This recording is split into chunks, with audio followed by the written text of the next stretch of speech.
Hi everybody, Monica Bodirski here, artist and author of the Shadowland Tarot and the House of Shadows Lenormand, which has arrived. Yes, it has. Here it is. It's the 5th edition, and I'm happy to say there are another 6 cards to this one, and each deck will be signed and numbered as the last editions were. And I just wanted to give you a little bit of heads up about what those cards are. Now, sometimes you don't really know about decks or if you want them or want to use them. And artists, well, we don't always get to share why we do what we do because, what are you going to do, right? A lot of people blog, a lot of people show their process and talk while they're drawing. I would find that a little distracting. I could go back and edit over top, of course, but even so, you wouldn't want to know how many times I stop and start my drawing, get up, go for coffee. I'm not sure I could edit that much. So I'm going to share a little bit about the cards.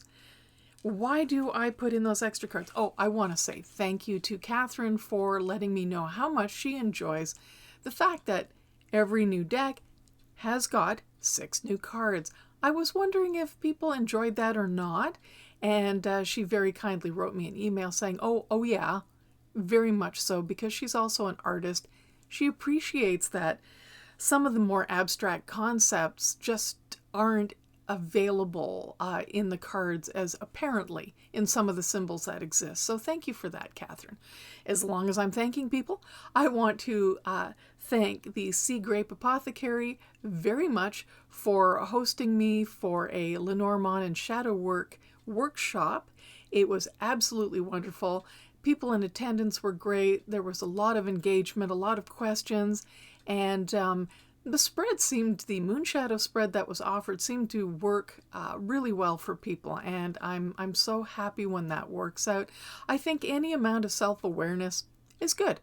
We may not always like it, and sometimes we have a tendency to avoidance, or especially when you're into metaphysical things, perhaps spiritual bypassing, which is, just using cards or magic or anything you can to feel better. That's not really what it's for. Sometimes just sitting with that discomfort, it's okay. It passes. We're okay. It lets us slow down for a moment and really ponder things. So for those who are a little nervous about shadow work, don't be too frightened by it. It's, as I said, just coming to an awareness. Often that's all it takes to resolve some of these things. Okay, so what are these new cards? I am kind of happy to share with you because, I have so much fun drawing. Even though it's a solitary thing to do, then I get to tell you what I did. Woo-hoo. Oh, so here's the cat card. This is number 37. And this cat has wings like a bat. Yes. It's about, well, can you tell by the way cats sort of lurk and they watch? They're very adaptable creatures. They are known to have 9 lives. Some people find them unlucky. I find them very lucky. They're watchful. They're very watchful. If you've ever watched a cat at a bird feeder, they can sit there for hours kind of curled up just waiting. So this card, when it comes up in a reading, is often about timing. It's waiting for that exact moment to pounce, to get what you want, opportunities. So often it is about that timing, but it's also on staying quiet and watching. Okay. And card number 38 is called the Moonflower, and it is representing the Datura, or the Jimson weed is another name for it, which is a very poisonous plant. It's an intoxicant that has killed many people. That is not what I'm talking about. I'm talking about using it as a symbol of meditation or having a vision, taking a time away from things to truly plumb the depths of your spirituality and taking a look at what that means to you quietly, unplugged. That's a tough one, I know. Oh, especially during this pandemic, the last thing we want to do is be even more isolated. But being alone with our thoughts, as I just mentioned, is not a terrible thing. Gives us insights that allow us to move forward. So that is that. Oh, by the way, this card is dedicated to Chris Gerke. Right here. Autumn, number 39. Number 39 is Autumn, which is a similar card to the last edition's Harvest. And so Harvest is inherent in this symbol, but it's also about gathering and preparing for the months ahead. So it's very much a symbol, and not just an emblem to represent exactly autumn. But, you know, how do you prepare? What do you think of preparing? Okay. Then we have number 40. We have pixies. Oh, there's nothing like pixies, you know. Mischievous. That's what this card is about. Little unexpected tricks, tricksters, mischief making, things that go missing, things that may break down, people who play little tricks on you. Perhaps it isn't meant out of malice. Perhaps it is.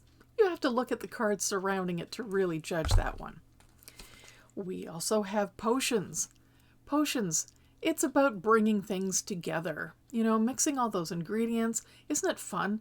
Sort of like a witch's cooking class, but better. Making potions, it's about bottling intent. Potions are there for a purpose. What is your intent? What are your goals? What are you bringing together? And even when some of them spill or don't work out, hang in there, because you know what? There's resilience to this card that says if one doesn't work, just make another one. Okay? And the final card here, you know, this was even a bit of an odd card for me. It's called Imagine, and it's a balloon carrying a chair away. What goes on with some people's minds? I don't know. Just that. Imagination and creativity.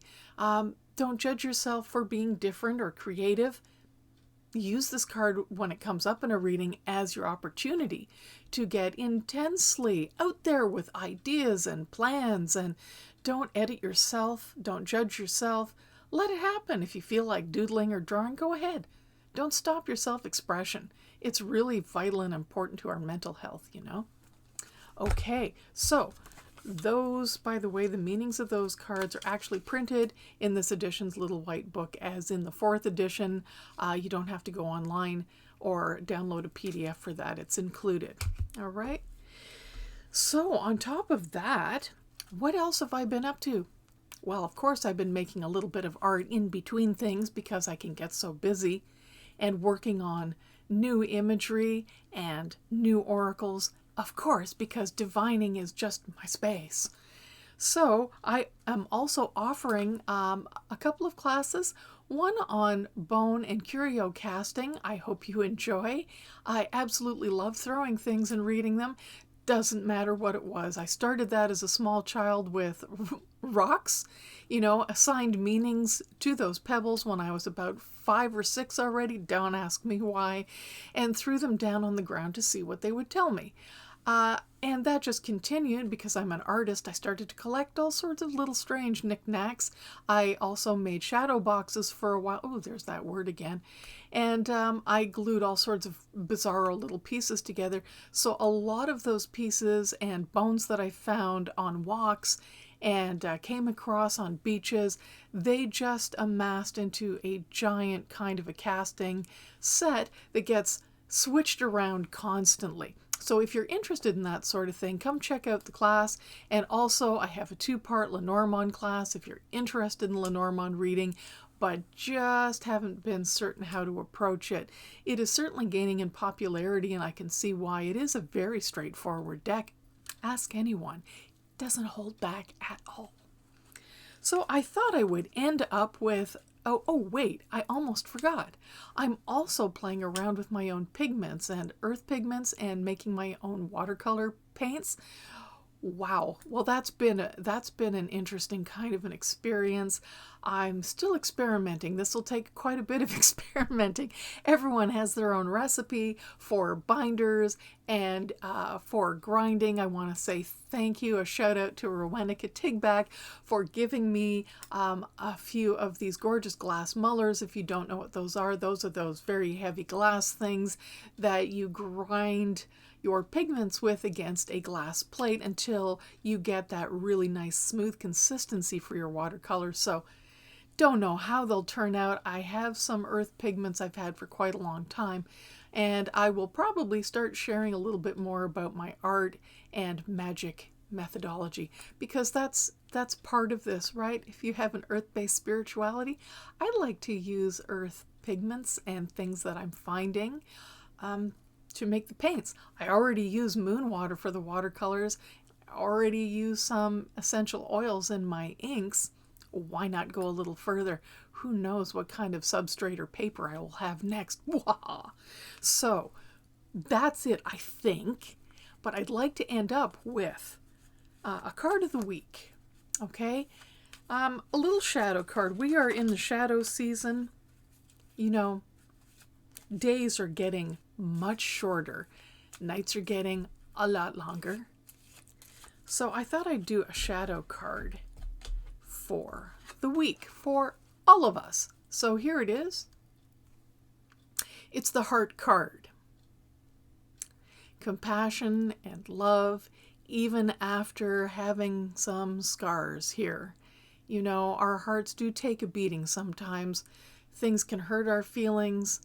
We can hurt other people's feelings.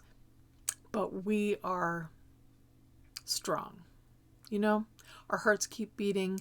We keep doing what we do, and we keep carrying on. And we can always do better. We can always be more inclusive. We can always amplify those voices that really do deserve amplifying, and see it in our hearts to be compassionate no matter what we've been through. So the shadow of the heart here is just to admit and understand that we can all get a little hard-hearted when we've been through the proverbial ringer and through a lot of things. So just remind yourself to stay compassionate. Think about how that other person feels. And have yourselves a wonderful week. As always, I will leave all my links below. Please leave your comments. Share what you think. Do you have particular cards that are favorites of yours? Do you like Lenormand reading? How do you relate to the symbols as opposed to tarot? Do you mix and match like I do? Let me know. Okay, everybody have a wonderful, safe week.